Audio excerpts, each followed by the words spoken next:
무기양분의 흡수와 동화.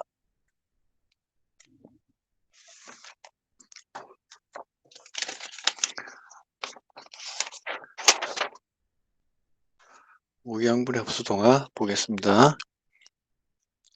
식물이 생육을 하기 위해서는 필수 원소들을 균형 있게 흡수하고, 자, 지금까지는 원소들의 특징에 대해서 공부를 했고요.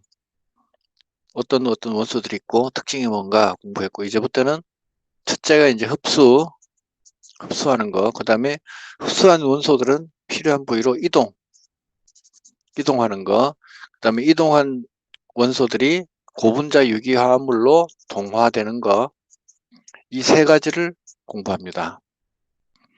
자, 이 장에서는 토양 중 무기양분의 동태를 살펴보고 이들이 뿌리에서 어떻게 흡수되는지 알아본다. 특히 세포막의 투과성을 이해하고 흡수기작을 수동적 흡수와 능동적 흡수로 구분하여 공부한다. 자, 흡수에서는 수동하고 능동 두 가지로, 또한 흡수된 무기양분의 이동 경로를 추적해보고 무기양분의 동화 과정을 질소와 황 등을 예로 알아본다. 주로 질소입니다. 황은 별로 내용이 부실해요. 그리고 콩과 식물에서 일어나는 생물적 질소 고정작을 계략을 살펴본다.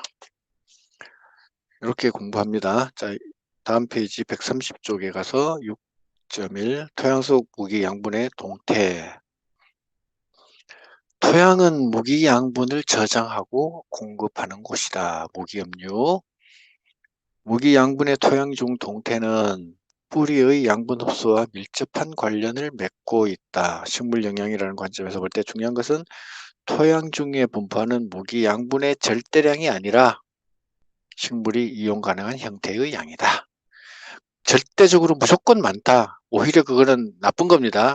그게 바로 염류집적입니다. 염류집적이 말이 별게 아니에요. 자, 염류라는 말, 염이라는 말 이제 여러분들 익숙하시죠? 자, 611 토양입자의 음전화. 토양은 고체, 액체, 기체, 고상, 액상, 기상의 3상으로 구성되어 있다. 그리고 물리적, 화학적, 생물학적으로 상호작용하는 복잡한 구조이다. 광물과 유기체를 주체로 하는 고상은 무기 양분을 저장하고 공급한다. 액상은 그들 무기 양분을 용존 상태로, 녹아있는 상태로 보존하면서 뿌리의 흡수를 도와준다. 그 다음에 기상은 호흡과 질소 고정에 필요한 산소, 질소 등을 공급한다. 그 다음에 식물의 무기 영양이라는 측면에서 고체상의 토양 입자는 중요한 의미가 있다.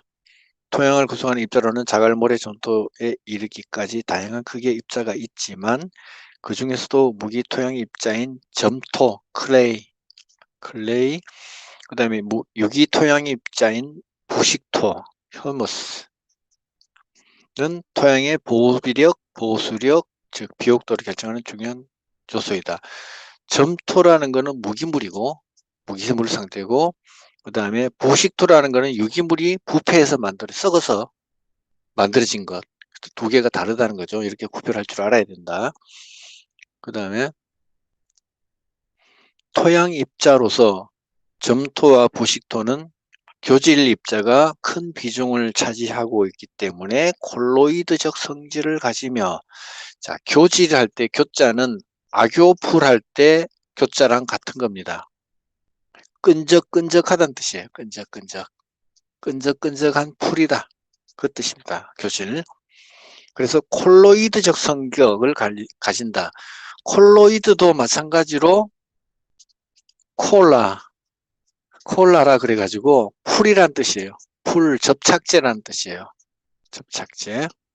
끈적끈적한 특징을 가지고 있다. 모래알은 끈적끈적하지 않죠. 부으면 확 쏟아져 버리죠. 근데 비료라든지 이게 점토라든지 이런 거는 붙어 있죠.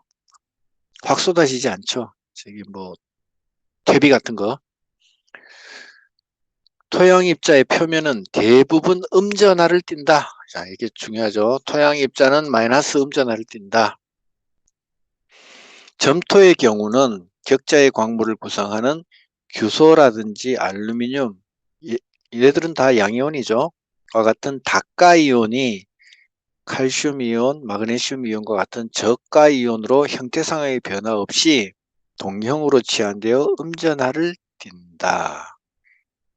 이게 규산 4면체, 알루미늄 8면체 그래가지고 Si4 플러스, 이게 규산 4면체라 그러고요. 알루미늄은 알루미늄 8면체 그래요. 3가 플러스죠. 이거는 다가이온이죠. 왜냐하면 이온의 변화가 많이 생겼죠. 4개, 3개 이런 식으로 해서 이걸 다가이온이라 그러고요. 1개, 2개 정도 변화가 있는 거, 그냥 플러스 혹은 2 플러스 이렇게 된 거는 저가이온이에요. 이런 것들로 치환이 된다는 거죠. 그럼 다가이온들이 왜 그 자리에 못 붙어 있고 저가이온들한테 쫓겨나느냐, 자리 바꾸면 해가지고 탈락이 되느냐. 이 다가이온들이 아까 말씀드렸던 4면체, 8면체예요. 얘들은 붙어 있기가 힘들죠. 각이 많이 졌으니까, 그죠? 붙어 있기가 힘든 구조예요. 그래서 저가 이온들한테 모양의 변화는 아니지만은 치환이 돼가지고, 그래서 음전화 쪽이 아무래도 더 강하게 된다 이 얘기예요. 4 플러스보다는 2 플러스가 음전화가 더 많다는 얘기죠. 그죠? 얘는 양전화가 더 많다는 얘기고, 부식의 경우는 유기체를 구성하는 유기화합물의 카르복식이, 그 다음에 수산기 등이 이온화되어 노출되어 있어서 음전하를 띈다.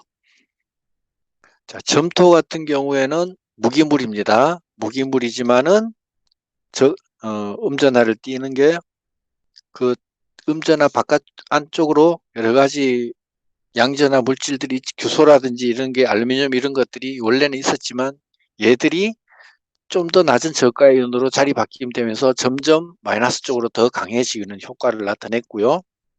그 다음에 부식 같은 경우에는 COO 마이너스 카르복식이나 OH 마이너스 같은 이런 것들이 있음으로 해서 더 마이너스를 나타내고 있다. 그래서 점토와 부식이 많은 토양은 결국은 음이온을 많이 나타내고 있다. 그 얘기를 하고 있습니다. 그 다음에 그거를 지금 이거는 그림상에서는 아직 얘기를 안 하고 있죠. 네, 그림상에서는 아직 얘기를 안 하고 있으니까 계속 양이온 교환 용량을 보겠습니다. 토양 입자는 음전하를 띠기 때문에 표면에 양이온이 흡착된다. 자, 여기까지만 보고 보겠습니다. 그림을 한번 볼게요. 제가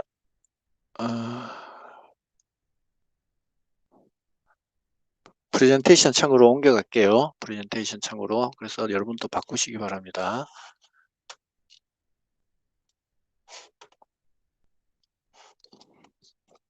왼쪽 그림만 볼게요. 오른쪽 그림은 내용을 읽고 난 다음에 보고. 자, 토양 콜로이드가 음이온을 뗀다고 그랬습니다.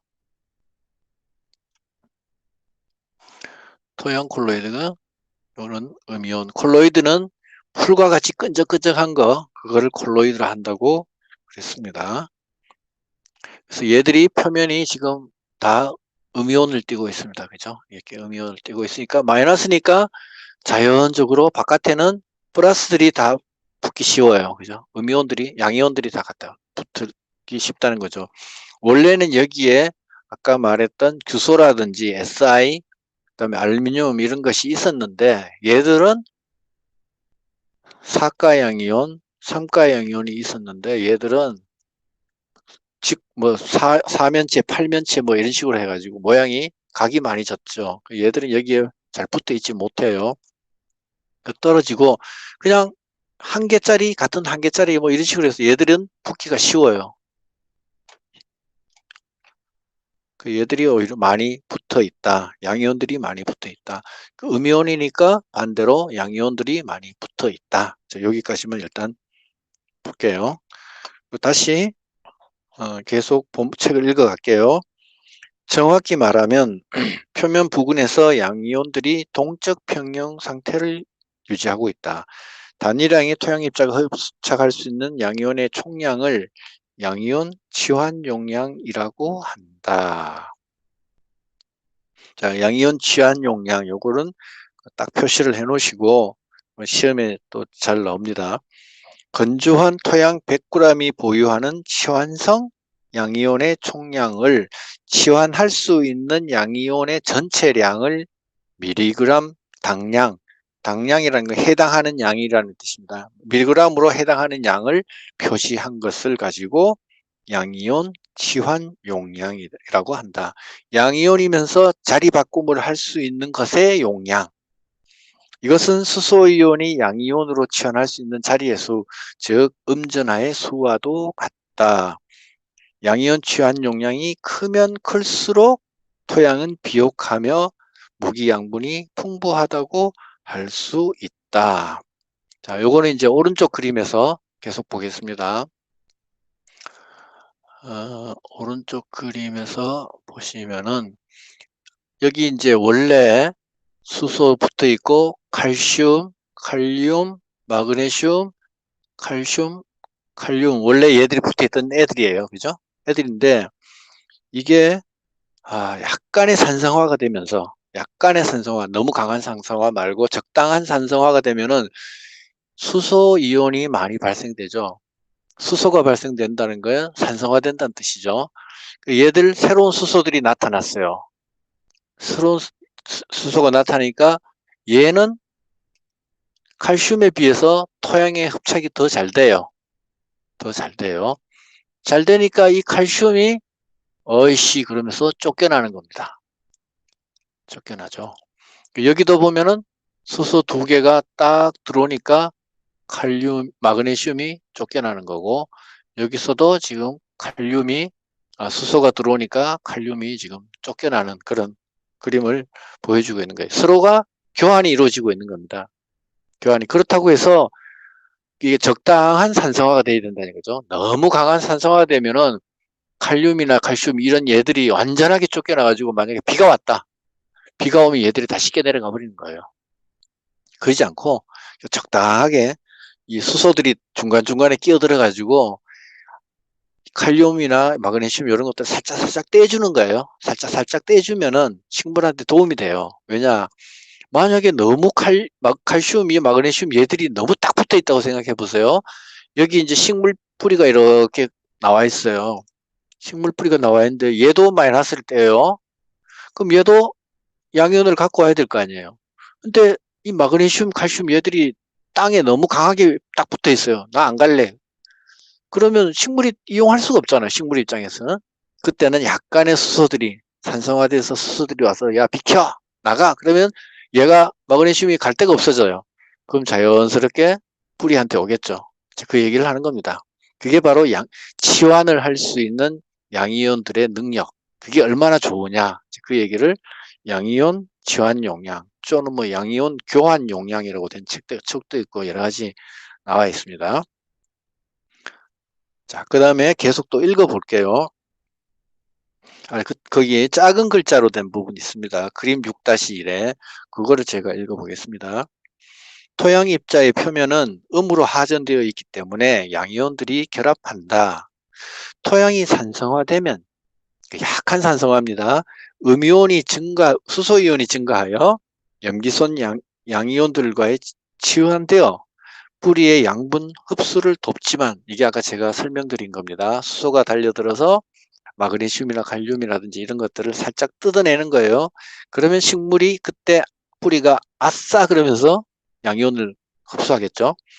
지나치면 산성화가 지나치면은 토양 중에 염기들이 유실되어 토양을 척박하게 만든다. 너무 지나친 산성화가 되면은 수소가 흙 주변을 다 자리 차지를 해버리고 무기 이온들은 다 쫓겨난 상태. 그래서 비가 와서 다 씻겨 내려가 버릴 수 있겠죠.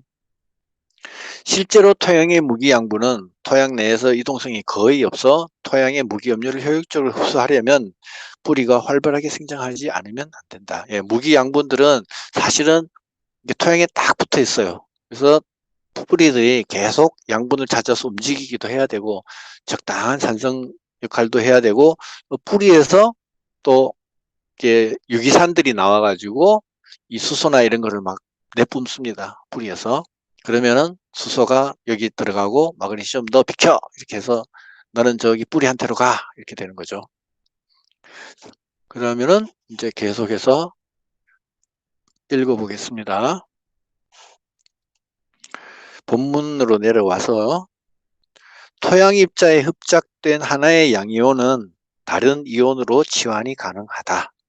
즉 자신보다 친화력이 큰 다른 이온이 접근하면 치환될 수가 있다. 자, 토양하고 더 잘 붙어 있을 수 있는 음이온 쪽에 더 잘 붙는 녀석이 있다는 거죠. 그러면은 걔한테 밀리는 거예요. 그 대표적인 그게 바로 수소예요. 수소는 이온 음이온하고 접착을 할 수 있는 친화력이 더 커요. 그러니까 마그네슘 다른 애들이 쫓겨나는 거죠. 그 크기를 뭐라고 말하느냐? 이액순위라고 한다. 이액순위. 이자가 이제 떠날 이자예요. 떨어질 이자, 떠날 이자. 분리한다 할 때 그 이자예요. 액체가 분리하는 액체 순위, 분산 순위 뭐 이렇게. 그다음에 이액순위는 여러 가지 요인에 의해 결정되지만 대체로 이온의 농도가 높고 첫째 이온의 농도가 높다. 두 번째 원자가가 클수록 그 다음에 이온의 크기와 수화도는 작을수록 침입력이 커진다. 토양에 갖다 붙을 수 있는 침입력이 커진다. 주로 양이온의 대체적인 이액순위는 다음과 같은데 예외적으로 수소이온은 일가이온이지만 침입력이 상대적으로 크다. 자, 밑에 녹색 박스 안에 이액순위가 나와 있어요. 여기 보면은 아까 이온의 농도가 높고 그랬고 이거는 뭐 농도가 높으면 당연히 그럴 거고 그다음에 원자가가 클수록 그랬거든요. 원자가가 크다는 거는 원자가가 다른 말로 하면 결합선을 나타내는 거예요. 결합선. 아까 나트륨 같은 경우에 결합선 3개 있다 그랬고 탄소는 4개 있다 그랬고 그죠? 산소는 2개 있다 그랬죠. 결합할 수 있는 부위, 결합선이. 그 결합선 얘기하는 겁니다. 그게 원자가가 클수록이에요. 지금 이액순위에 보면 알루미늄 3가, 그 다음에 수소, 칼슘, 마그네슘, 칼륨, 그 다음에 암모늄, 그 다음에 나트륨 이런 식으로 되어 있죠. 이게 원자가가 알루미늄은 13족이에요. 13족. 수소는 1족이고 수소는 예외예요. 수소는 예외고 칼슘은 2족이에요. 그 다음에 마그네슘도 2족이고 칼륨은 1족이고 그 다음에 NH4는 일단 제외하고 그 다음에 나트륨도 1족이에요. 그러니까 이게 지금 수소는 별도로 제외하고 보면은 13, 2, 1 이렇게 됐죠. 8이 훨씬 많은 거예요. 결합선이 2족은 2개, 1족은 1개 이런 식으로 수소는 예외. 원자가 순서대로 있고 그 다음에 이온의 크기. 이온의 크기는 작을수록 좋겠다 그랬는데 여기서는 보면은 3가나 4가 이온들은 별로 없죠. 유독 알루미늄만 지금 들어있어요. 알루미늄만 지금 유독하게 들어있는데 얘는 전하가 상당히 강한 편인데 그렇지만 얘도 모양이 아까 팔면체라 그랬어요.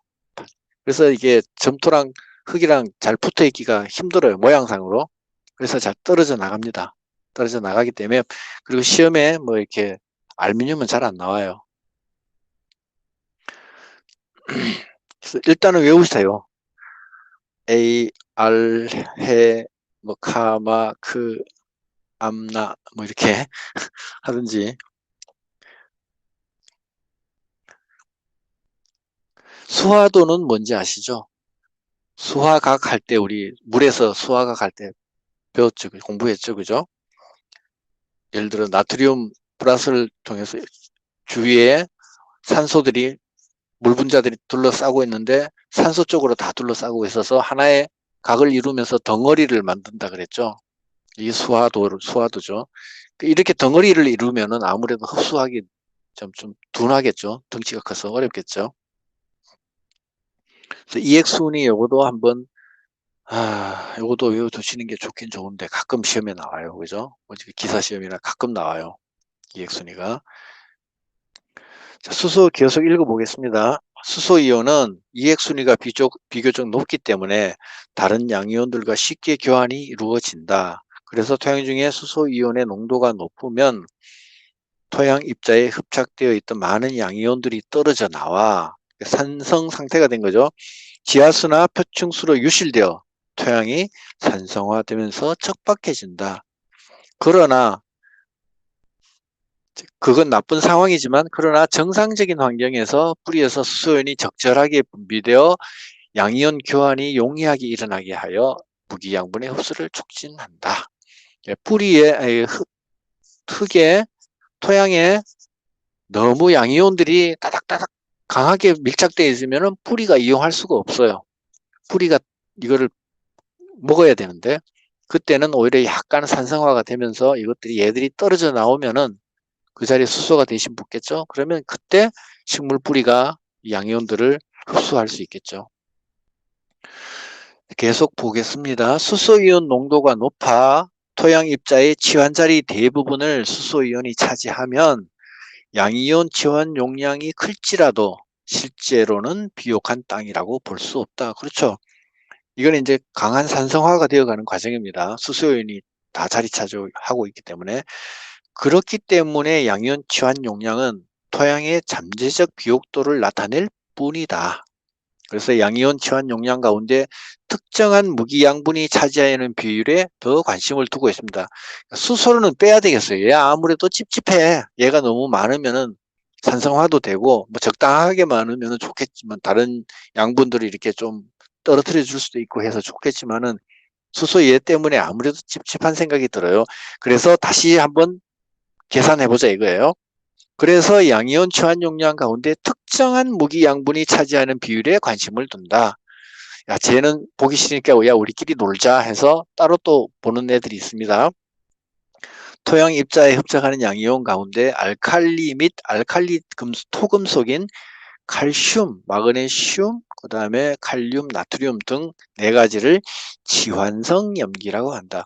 자리 바꿈, 치환을 잘 할 수 있는 염기. 이 네 가지가 차라리 더 중요하다. 수소는 빼버리고 알루미늄 이런 것도 빼버리고 진짜 중요한 건 이 네 가지다. 그래서 토양의 양이온 총량에 대한 치환성 염기의 총량 비율을 염기 포화도라고 한다. 실제로 중요한 거는 염기 포화도란 얘기죠. 양이온 교환 용량, 치환 용량이란 말하고 염기 포화도라는 말하고 구별할 줄 알아야 된다. 양이온 치환 용량 할 때는 모든 양이온을 다 얘기하는 거고 염기 포화도 할 때 염기는 딱 필요한 네 가지, 중요한 네 가지를 중심으로 얘기할 때는 염기 포화도라고 한다. 왜? 수소라든지 알루미늄이라든지 등등 뭐 이런 것들은 사실 중요하지 않기 때문에 걔네들보다는 네 가지가 더 의미가 있기 때문에 그렇다. 염기 포화도가 높을수록 토양은 알칼리화되고 pH는 올라가며 비옥도가 높아진다. 이게 지금 알칼리 금속이라 그랬는데요. 이게 1족, 2족이 그 원소 주기율표에서 1족, 2족에 1족, 2족에 있는 원소들이 있죠. 수소하고 쭉 해서 수해, 리튬, 벨륨, 그다음에 나트륨, 마그네슘, 칼륨, 칼슘 이런 것들은 이게 원래 알칼리 금속이에요. 알칼리 또는 알칼리 토금속이라고도 말하는데 얘들은 그 물에 녹은 상태를 알칼리라 그러거든요. 염기가 물에 녹은 상태. 이게 알칼리라는 말이 사실은 그 재 있죠. 그 불을 피우고 난 다음에 재가 이게 염기성을 나타내죠. 그래서 이게 중세 시대 때는 그 중동 지방에서 과학이 발달했어요. 중동에서 과학이 발달했는데 그 당시에 이거를 개념을 알아냈어요. 그래서 앞에 알이란 말이 붙은 거예요. 알이라는 거는 영어의 더죠. 중동 말이에요. 아라비아 말이에요. 알칼리가.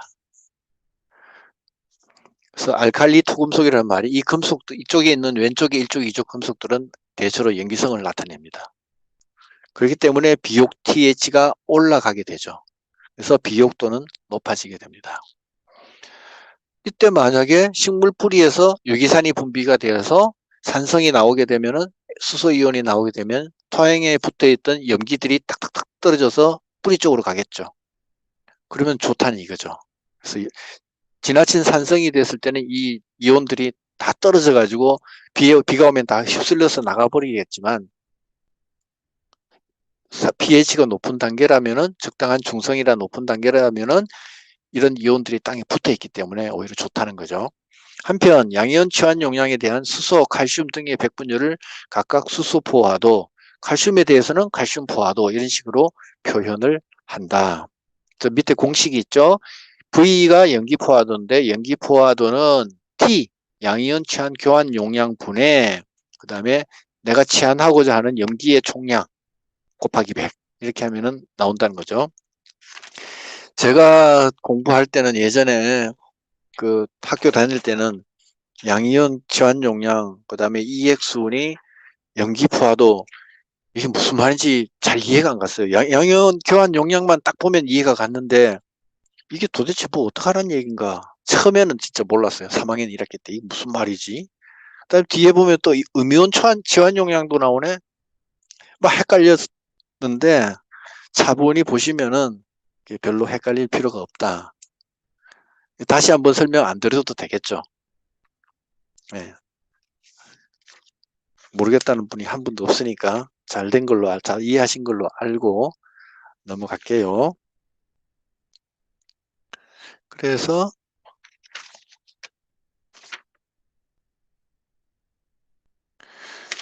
칼슘, 마그네슘, 칼륨, 나트륨 이 순서만 정확하게 알고 계셔도 된다 이거죠. 그 EX 순위에서 그죠? 이것만 정확하게 아셔도 된다. 이거는 2가, 2가, 1가, 1가죠, 그죠? 플러스 2, 플러스 2, 플러스 2, 플러스 이렇게 되죠. 이것만 아셔도 EX 순위는 알 수 있는 거예요. 염기 포화도에서는 요거 네 가지. 그 다음에 613, 132쪽에 613 토양의 음이온 교환 능력. 자, 아까는 양이온 교환 능력이 있었고 이번에는 음이온을 교환할 수 있는 능력입니다. 음이온은 별로 그렇게 중요하지가 않아요. 중요하지 않아서 아는 게 아니라 이게 읽어보시면 나옵니다. 토양의 입자가 음이온이기 때문에 그래요. 자, 토양 입자는 음전하를 띠므로 음이온을 밀어낸다. 그러나 일부의 토양 입자는 마그네슘, 칼슘 등과 같은 양이온을 함유하여 음이온이 느슨하게 흡착되기도 한다. 이 말은 뭐냐면은 토양 입자 전체는 마이너스를 띱니다. 근데 중간중간에 마그네슘도 들어가 있을 거 아니에요. 그죠? 칼슘도 들어가 있을 거고, 그죠? 얘들은 플러스를 나타내요. 이 플러스 나타내는 부분에 마이너스 이온들이 와서 붙는다 이 얘기예요. 또 일부 토양은 수산화산소, 수산화철이죠. 그다음에 수산알미늄을 함유하고 있어서 황산염이나 인산염, 기타 음이온이 수산기와 치환되어 음이온으로 흡착할 수 있다. 자, 일부 태양에는 그 철이라든지 그다음에 알루미늄이 수산기하고 같이 붙어 있다는 같이 합성이 되어 있다는 거죠. 여기에 철하고 알루미늄 얘들은 주로 양이온을 잘 나타냅니다.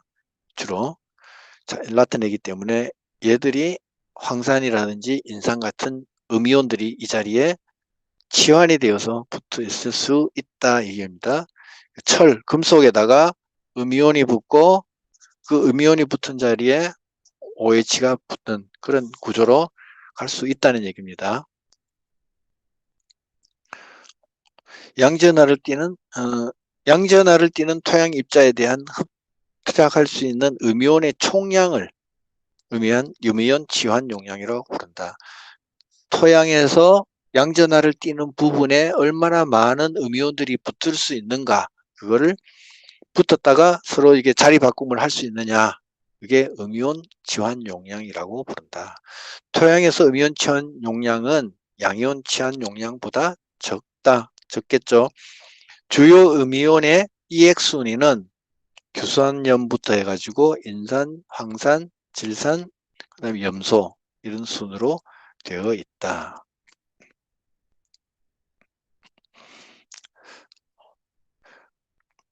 그 다음에 그래서 제 생각에 보면은 비료에는 대체로 보면은 지금 인산, 황산, 질산 이런 거죠. 질소의 비료 많죠. 인산 비료 많죠. 그래서 대체로 음이온 비료가 좀 많지 않나 이런 생각이 들어요. 대부분의 음이온은 용액 중에 남아있다가 유실되는 경우가 많다. 왜? 토양이 마이너스이기 때문에 밀어내죠. 그래서 비가 오면은 쉽게 내려가요. 가장 흔히 요구되는 음이온 가운데 질산이온과 염소이온은 물에 쉽게 없어지기 쉽다. 특히 경작지에 사용된 질산이온은 일부만 흡수되고 대부분이 유실되어 강과 호수로 흘러들어가 부영양화를 촉진시킨다. 그리고 자연 상태에서 염소의 이온의 결핍 증상은 거의 나타나지 않는다. 워낙 많아서. 그 다음에 토양 용액 중에 인산이온 HPO4 2가하고 1가는 농도가 낮은 데다가 알루미늄, 철, 칼슘과 반응하여 인산철이라든지 그 다음에 인산 알루미늄과 같은 염을 만들어 침전되기 때문에 이동성과 이용성이 크게 떨어진다.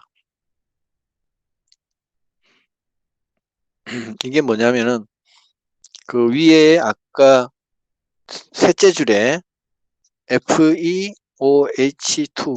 AlOH2라고 된 데 있죠. 그겁니다.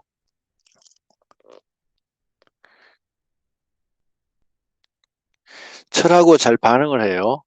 그래서 염을 만들어 가지고 그 얘하고 그러니까 FeOH 얘하고 그다음에 인산 HPO4 2가 마이너스 둘이가 결합을 해가지고 덩어리를 만들어서 침전을 해버리는 겁니다. 아니면 비가 오면 얘들이 덩어리를 만들어가지고 씻겨 내려가 버리든가 그런 현상이 나타나기 때문에 그 잘 이용이 되지 못한다는 얘기예요.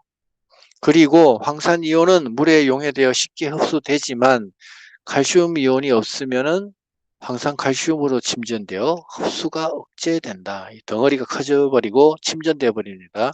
그러나 황산 칼슘은 용해도가 낮지만 생장에 필요한 만큼 용해되기 때문에 부족 현상은 잘 나타나지 않는다. 그래서 음이온 교환 용량에 대한 시험은 많이 안 나오는 편입니다. 이 음이온은 많이 뭐랄까 부족하지 않기 때문에 그리고 질소라든지 이런 거는 비료로서 충분하기 때문에 잘났들 하지 않아요. 대부분 양이온 쪽에서 결핍 증상에 대한 시험이 많이 나오죠. 그래서 그다음에 614 토양 pH와 무기 양분의 가용성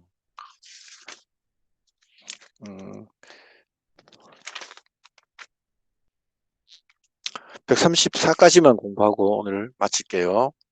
토양의 산도는 pH는 무기 양분의 가용성을 결정하는 중요한 요소 가운데 하나이다.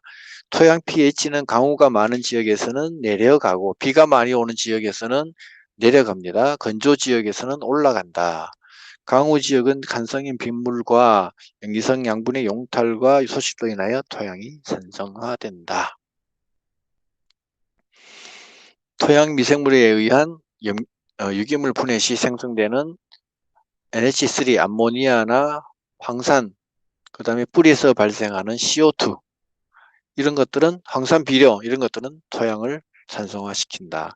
산성화시키는 요인들이 지금 몇 가지 나왔습니다. 그죠? 산성비 때문도 있고 산성비가 오니까 염기성 양분들, 마이너스 이온들 이런 것들은 다 소실되어서 쉽게 내려가 버리기 때문에 그렇기도 하고 그 다음에 암모늄이라든지 황산이라든지 암모니아라든지 황산이라든지 CO2 이런 것들이 또 산성비료 뭐 이런 것들이 산성화시킨다. 그 CO2는 물하고 결합하면은 탄산 만들어내죠. 그죠? 탄산. 118페이지에 나옵니다. 그렇기 때문에 산성화시키죠. 식물 뿌리는 대체로 토양이 약산성일 때 잘 자라며 약산성, 적당한 양이온 치원 작용이 일어날 때죠. 그죠? 약산성. 진균류는 넓은 pH 범위에서 그다음에 세균은 높은 pH에서 생장이 우세하다. 이것은 토양 pH에 따라 무기 양분의 가용성이 달라지기 때문이다. 133페이지에 그림 유기질 토양 pH가 무기 양분의 가용성에 미치는 영향. 요거는 이제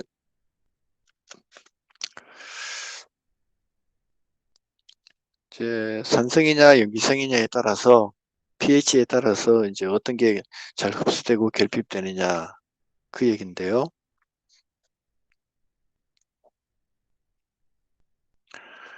이 그림하고 다른 책에 나오는 그림하고 혼용해서 보셔야 돼요. 이것만 보시면은 조금 틀려요.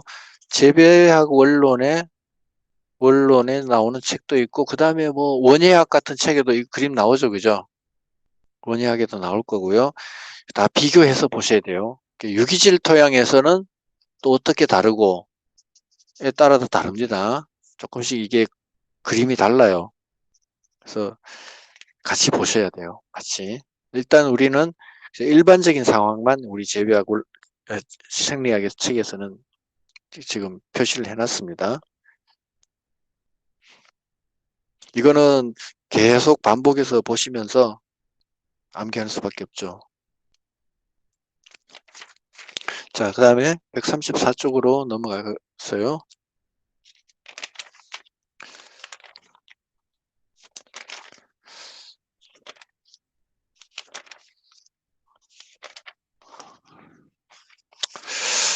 자, 6일로 토양 내에서 무기 양분의 이동. 토양의 무기 양분은 식물체 내에 비하면 낮은 농도로 토양 용액 중에 녹아 있다. 낮은 농도로 토양 용액 중에 녹아 있다. 이 얘기는 수분 포텐셜이 좀 더 높다는 얘기죠. 수분 포텐셜이 이동할 수가 쉽다 얘기죠. 녹아있는 무기 양분들은 집단유와 확산에 의한 수분 이동에 따라 뿌리 주변으로 이동한다. 수분 이동이 빠르고 양분 농도가 높을 때, 첫 번째로 수분 이동이 빠르고 양분 농도가 높을 때는 집단유가 큰 역할을 한다. 그러나 토양 용액의 양분 농도가 낮을 때는 확산이 중요한 역할을 한다. 즉 뿌리가 무기 양분을 흡수하면 뿌리 주변에 가까운 곳과 먼 곳 사이에 농도 기울기가 생겨서 확산이 촉진되기 때문이다.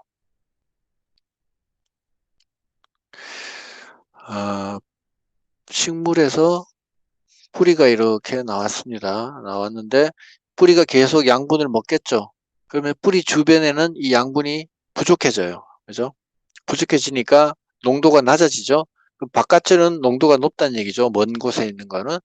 먼 곳의 농도 높은 쪽에서 낮은 곳으로 화학 포텐셜이 높은 곳에서 낮은 곳으로 이동하겠죠.